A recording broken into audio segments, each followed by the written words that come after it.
দেখারিন, একদম নীল। ও নিচে মাছ, ওই ফোন পরে যায় না। নিচে ওটা কি? এটা মাছ না, ওইটা ডান্ডা। বাবা, যখন গাড়ি যাচ্ছে মনে হচ্ছে আমরা পুরো কাঁদছি। আর এই যে এখানটায় যে লাল লাইটটা দেখা যাচ্ছে, এক্স্যাক্টলি এই জায়গাটায়, ওখান থেকে এই এটা দুভাগ হয়ে যায়, উঠে যায় যখন কোনো বড় শিপ আসে। আর এই বড়টা যায়, এই বড় রেল লাইনটা দিয়েই এখন ট্রেন যাতায়াত করে এখান দিয়ে। অনেক ক্রাউডেড হয়ে গেছে। আর অপোজিটে এই যে এত শিপ।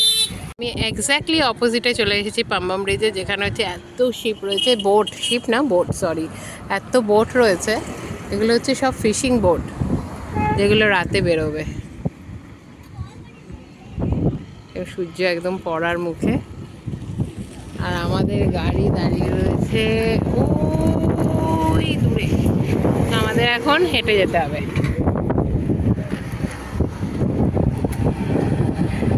হ্যাঁ, নিচে এইখানে বড় বড় মাছ এসেছে, ওই দেখ। মাছগুলোকে এবার ফ্রেশ করে মার্কেটে নিয়ে যাওয়া হবে। মাছগুলোকে এবার এখান থেকে মার্কেটে নেবে। পাম্বাম ব্রিজ দেখার পর আমি আর রানি পাম্বাম ব্রিজের উপর দিয়ে হেঁটে চলে যাচ্ছি।